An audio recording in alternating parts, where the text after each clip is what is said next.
What's up guys, Chen here. Welcome to my channel.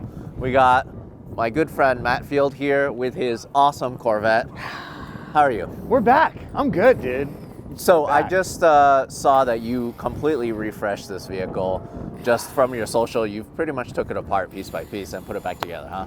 Yeah, it was one of those things where this car has been ran for a lot of years, and I was always just like, all right, put a new fender. All right, we'll just change the engine. And this year I was like, all right, I have brand new everything for it, waiting at the end of last year. So I'm like, let's just put new everything. We took our time, we put it back together, checked every connection, every wire, every plug, new gearbox, new diff, new body panels, new paint, new stickers, new window, like everything. So it is new. One of the things I want to talk about with you is the fact that you really set to change the game with this chassis, to like basically prove that this chassis is viable for professional drifting, right? So we've seen some people try it before in Formula Drift, right? Yeah. Like Luke Lomberger and Ryan Hampton, I think, even used his Z06 to try to compete in FD. Yeah, Dirk was doing his thing in there too. Yeah, that's right. Dirk was doing his thing, but to win, that's just a different level. Just in general, anybody winning Formula Drift in any car, like that's a small list of people who have actually won. Yeah. It's a small list. Right, so it took a while for you to develop this chassis to get to that point. And it's been fun for me to kind of follow you along the way. And on top of that, I've been there, I think, every single drift event you've done, or Formula Drift at least, since you started. And it's been kind of it's been kind of amazing to kind of watch you progress as somebody that just came in like a rookie, you know, all the way to winning events. It's kind of incredible. It's definitely been a mind-opening journey, and multiple times a day I just like stop for a second, look and appreciate. I see 5 full-time guys like thrashing at the shop. Ripper's pulling up with my brand new big rig that I just bought. I'm working on the freaking stacker trailer. And I just pause for a moment, let the sun hit my face, and I'm like, wow, this has been a freaking journey. Yeah, it has. And it's kind of funny because you've changed as a person, you've changed as a driver, and your persona too. There's still a little bit of highlighter left. A little bit, yeah. It's funny, in the office the other day, we were looking like back 10 years of Long Beach, you know? Yeah. In the office, and my assistant Lewis pulled up a bunch of photos that I shot of you at Long Beach all those years ago. And he was kind of showing the other people, and they're like, who is that guy? I know, you know? right? I know. We don't look the same, and the car definitely is not even the same thing at all. It's so funny. It's so many things about me personally have changed, which then go into the car, which then go into the program. And I look back at some of the videos and the pictures of the Pac-Man flying and basically taking Bill Baldwin's head off, right? And like just how much of an absolute wild dickhead I was back then. Like, don't get me wrong, we all have our things, but now we all grown up a little bit, Larry, you know? Yeah. Just a little bit. So let's talk about this vehicle a little bit. Just kind of go through your mindset through it, because when you look at the base, how it comes from the factory, it honestly, it makes sense, right? As the perfect drift car. That's what we thought. You're right, lots of power, all of that, but you had to do so much to get it to this point. I mean, let's be real. Drift cars, professional drift cars nowadays, they're race cars. I think a lot of people have this misconception that most drift cars are demo cars, or like your drift car, right? fairly basic, throw some suspension on there and go crash it into a wall and learn to do some donuts. These cars are closer to full-blown race cars than they're street cars where they started out as. So when we built this thing, we took it down to the bare frame, and on a Corvette it's actually pretty cool because there's frame rails like a freaking truck. Like if you see the size of the frame rails, it looks like a Silverado pickup under here. And we replaced all the fiberglass that comes on the car, any steel, anything, with carbon fiber, carbon Kevlar, and really built a car that's a purpose-built drift car that you can work on and you don't hate yourself. Because a lot of times people are like, oh, those Corvettes, man, they're such a pain in the ass to work on, it's so bad. But this thing, it's a joy for me to work on. It's not bad. Everything is clean, everything has its place. You can remove this without removing that. And for that, I really feel like Chevy did a great job designing the car.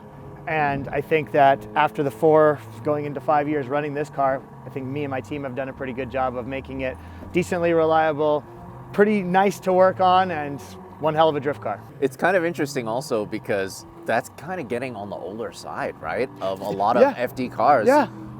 A lot of FD cars aren't that old. Yeah, I know. It's crazy. Well, you gotta remember my 14 ran an FD for like 10 years almost. You know? It'll probably come back. It always does. Yeah, it always does. God. It makes an appearance 2-3 times a season. Every season for like the last 11 years or something like that. So to think that this thing going on year 5 is getting old when it looks like this right now is like silly to think, but you got guys building a new car every other year. You know, the Papadakis program, whatever the new Toyota is, that's what they're building, right? And you got Chris coming out with his brand new Z, and you know, this was a brand new car and we were all so pumped on it, and now it's like 5 years old and we're like, yeah, it's just a beater drift car now. In a way, it's kind of interesting to think also though that it's taken you this long to get this platform correct and the way you want it and comfortable.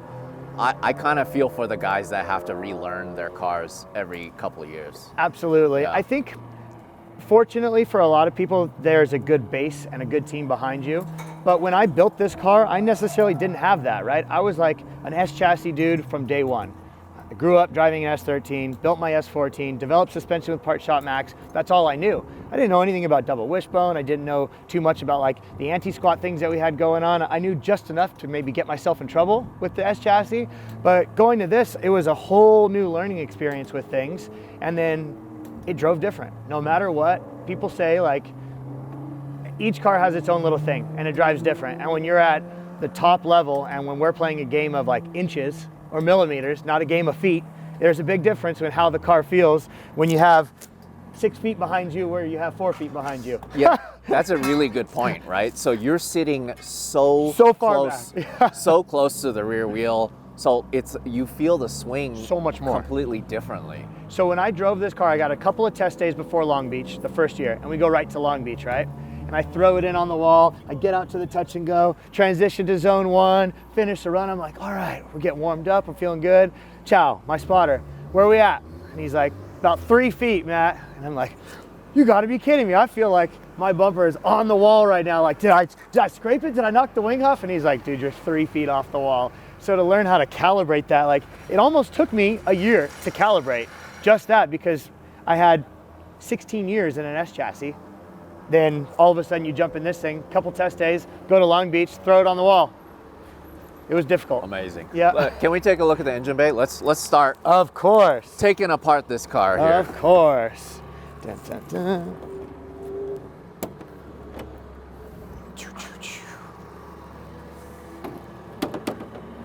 All right, so what are we looking at here? Okay, so this is actually a brand new engine block.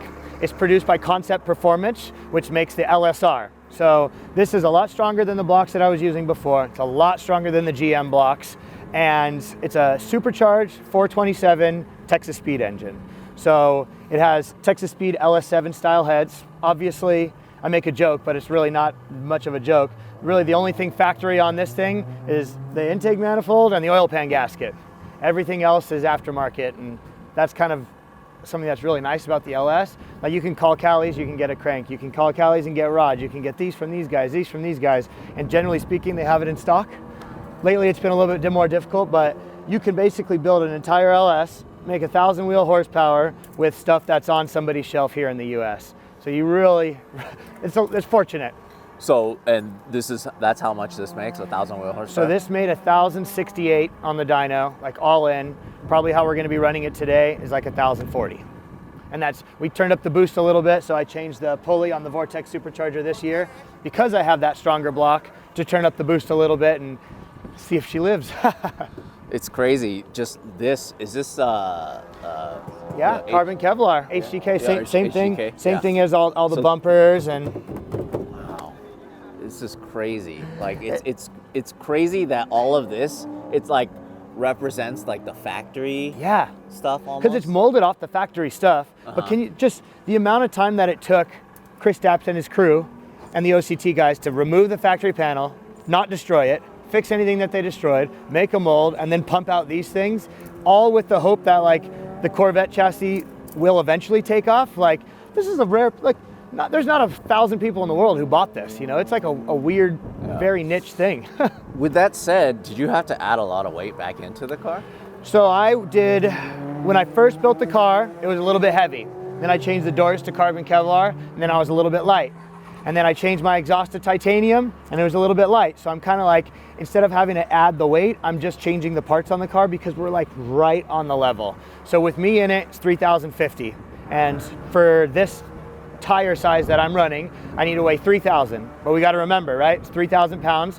After you burn the tires off, which is like 10 pounds a tire of rubber, you burn all the fuel off that you're carrying, you burn nitrous off, and maybe you lose a bumper or a wing, then you have to weigh 3,000 pounds, right? So we have to build in that 50 pounds of buffer zone. So fortunately with me, I just went back to a stainless exhaust. I got that 50-pound buffer zone, and I'm good to go. It's very cool, very cool. Yep, thank you. And dry sump setup. Yep. The dry sump setup was a little bit new to me too, because my S chassis stuff was all wet sump. But fortunately for Corvette stuff, they make things for dry sump. So I was like, I'm gonna give it a try.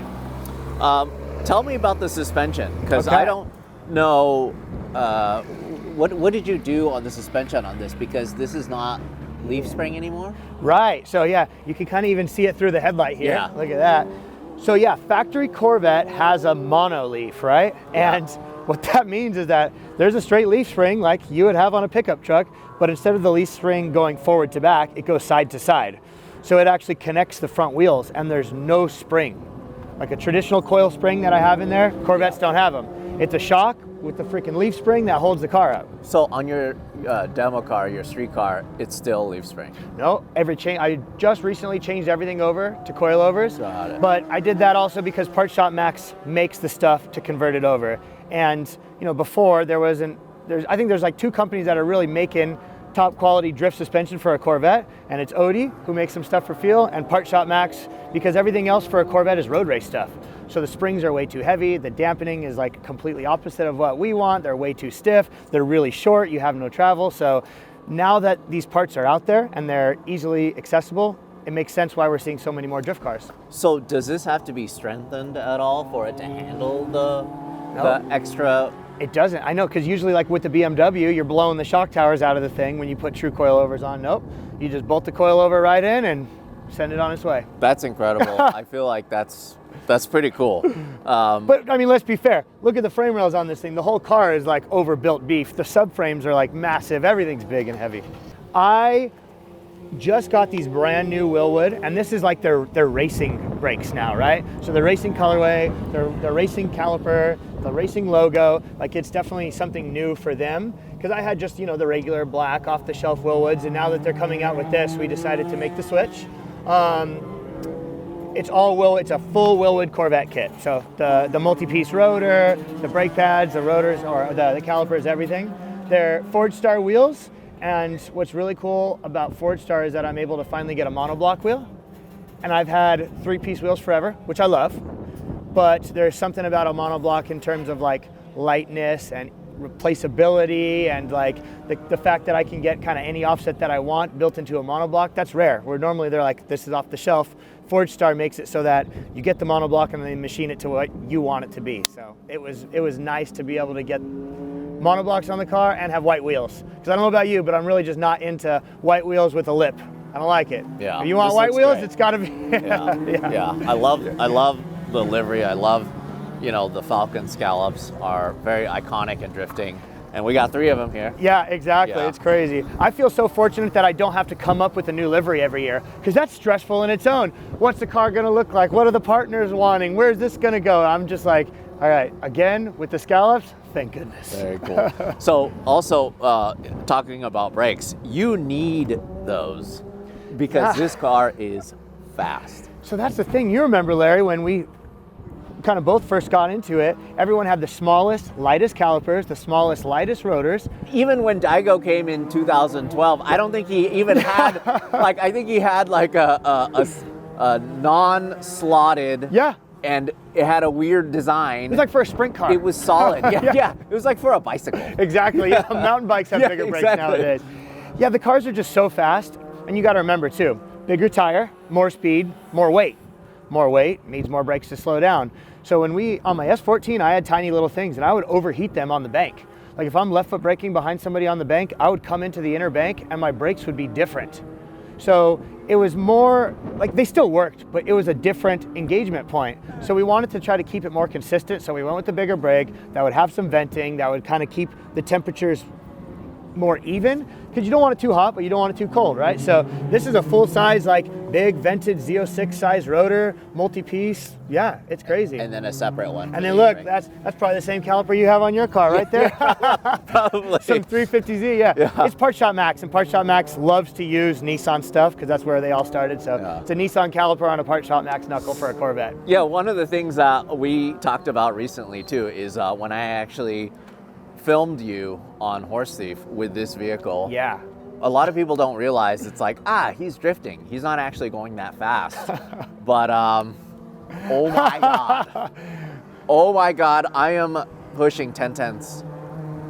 Just the edge of going off just to keep up with you, and you're fully sideways. I can't imagine though, because for me, it's easy. My job's easy. Your job's hard, because what you're doing is I know in your mind, you're like trying to see what the camera sees. So you're not driving how you want to drive your fastest lap out there. You're driving for the camera, for the viewers, but then also trying to keep up. Like that's a certain kind of skill that takes like forever to hone. I mean, but part of it is that I kind of know how much room I need to give you to transition. Right. I also know when I can dive in and when to bail out too. Yeah, when to bail out. It looks like you guys are going to hit or whatever or spin out. You know, that's one of the things. You've had your fair share of close calls at Grid Life, huh? Oh yeah, Mini. Can we take a look under here? Absolutely, absolutely. So the one of the interesting things about the Corvette is that there's no big front grille.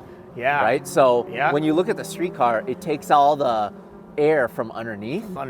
And you can't do that with this. There's just no room by the time you have the supercharger, the intercooler, and also we got to remember, I'm a firm believer in you want to take the thing that makes the heat and the thing that gets it away, keep them as far apart as possible. By putting the radiator in the back, we increase the volume, right? That's a no-brainer, and we're able to get some sort of fresh air. But it's funny because on this car, the radiator lays flat and it pulls fresh air off the bottom, which is like kind of counterintuitive because the pavement's hot, the exhaust is hot, the differential and the gearbox, which is right underneath, are hot. But I tell you, man, it works. We have 2 big brushless ball fans, and the fact that we have kind of the run out and the radiators blow out the rear bumper, I think that really helps evacuate some of the air out of the radiator. This is so cleanly done. Because I feel like the easy way would be to pull air from up top, right? Right. But everything, the firewall thing you have going on here, I love that the third brake light is going through your windshield. No, so check this out, Larry. That's my work lights. You don't even have a third. Can you hold the hood real quick for me, or the trunk? Thank you. Oh, your third brake light is out here. Yeah. Oh, that's so cool. So this is from Aaron Parker, right? Wolf Wire Co. He hit me up and he was like, dude, you know, like, do you see these? Yeah. That's for the suspension. So we do a lot of night events at Formula Drift, right? You're always smashing, you're always getting 5-minute calls. The boys are always calling for a flashlight. So it was actually Aaron's idea. He's like, let's put work lights on this thing. So you have this so you can change the nitrous bottle at night. There's one on each wheel well so you can work on the suspension. There's even one at the bell housing. So if you're pulling the clutch or something, you have light underneath the car. And there's light in the cockpit, like around my feet, so I can find my phone and like, That is so all function, man. That is so cool. Thank you. Turn it off? Thank you. Yeah. So what else are we looking at here? All right. What is this tank for? So I'll run you through everything. Yeah. That is the oil catch can, basically. So that goes to the dry sump tank reservoir that we were just looking at. I wanted to put it in a place that if it does blow oil, it's not going to get on the engine, catch the headers or anything on fire. So, back here, if it sprays oil everywhere, who cares, right? It makes a little bit of a mess, but it is. You can already see there's a little bit of oil. We've already ran through some tires and makes a little bit of a mess. There's a water pump back here. Right, that's that little twirly guy right there. Yep. That's the second water pump. So we run 2 water pumps in the car, one at the front on the engine, one in the back by the radiator, because it makes bleeding the system a lot easier. You fill up the radiator, you fill up the expansion tank, which is where it actually bleeds all the air out. That's the highest point of the system. Exactly, highest point. You put water in there, you turn the water pump on, and it bleeds itself right away. So it makes life a lot easier. And then this is just like the overflow, just like you would have on any normal car. The radiator cap pukes into the overflow. We have the diff and gearbox breather, so this runs down, because you got to remember on a Corvette, the gearbox and the diff are right here in the back. So a little bit different than a normal car. Aeromotive brushless fuel pump, that's a big power fuel pump, and that's what you hear, you almost hear the fuel pumps more than you hear anything else on these cars, right? It's pretty funny. And then again, all this is carbon Kevlar, all from HGK, the radiator run out, this, everything, and of course, nitrous. The thing that made pro drift cars go to the next level is nitrous, right there. Incredible. This is just, again, HGK, man, they kill it. They kill with it, all dude. of this stuff. Yep. They make this too? Yeah. This is crazy. I mean, it's like you said, how many could they possibly sell? Exactly. How many people will have this set up? So that guy, Kapper, he has the Flanker, which was like a Corvette that he made in his own custom drift cars, and he had that really crazy Supra. He was the one who they initially did all this for. So I'm super thankful for him, because he really fronted the bill to make all the molds, because he wanted it done a certain way. And I'm fortunate that I was able to buy the stuff. Very cool. Yep. Can we take a look at your office now? Absolutely. So the door handle is right up here on the B pillar. I can pull show it? you. Yeah. Oh, this. Yeah. Okay. And what's funny about that? This is the mechanical release that's normally mounted on the rocker in the car, because Corvettes have an electric button to open the door. Got it. And if you imagine, you can get trapped inside if the battery dies. Yeah. And you can't get out because there's no mechanical lock. So this is the mechanical release that's normally down on the floor. Got it. Huh. Yep. So again, carbon fiber, HGK stuff. This is HGK. Momo is a newer partner as of last year, and I had never had a Momo seat, but I'll tell you what, I'm sure you and everyone, probably a bunch of people that they grew up with a Momo steering wheel, right? That's just part of life. AIM digital dash. This is a really cool unit because it's not just a display, right? This is all my data logging for the entire car. So obviously the engine is ran on a Link ECU, but everything like shock potentiometers, all the engine health, we have a steering angle sensor, we have brake pressure on the entire car, so I can actually dial in my brake bias with the digital pressure sensors on there. I have a handbrake pressure sensor, you can see right here. That's a pressure sensor on my handbrake, so when we're reviewing data and I swear up and down, I didn't touch the handbrake, I didn't touch the handbrake, the crew guy's gonna be like, you're freaking lying, Matt. You grabbed the handbrake right there.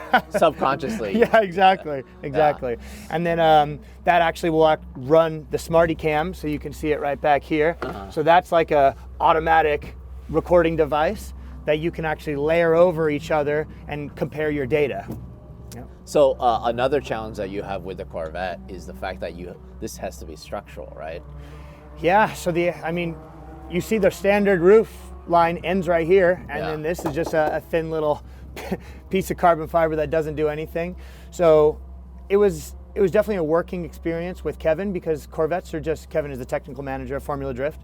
It's definitely just a different experience building a car that has fiberglass floors. Look at these floors. Those are glued in fiberglass. Yeah. So there's not a place where you can just land the roll cage. So that's why you see the roll cage is landed to the frame rail up there in the front. And there's just some differences and things, but it's funny how many times now I get hit up. Where did you land the roll cage? How did you do this? Because this is the approved Formula Drift legal Corvette, and everything is kind of based off of that. And I'm very fortunate that Kevin was so open with me about learning how to build these things. Yeah, because what else are you gonna do? Yeah, glue it to the I know, fiberglass or something? I know. Yeah. Yep. So cool. Well, thank you so much. Thank you, for Larry. showing us this build. Thank you. It's just such a pretty car, but also it's just super functional, you know? And it's just awesome to kind of see where you've taken it all these years.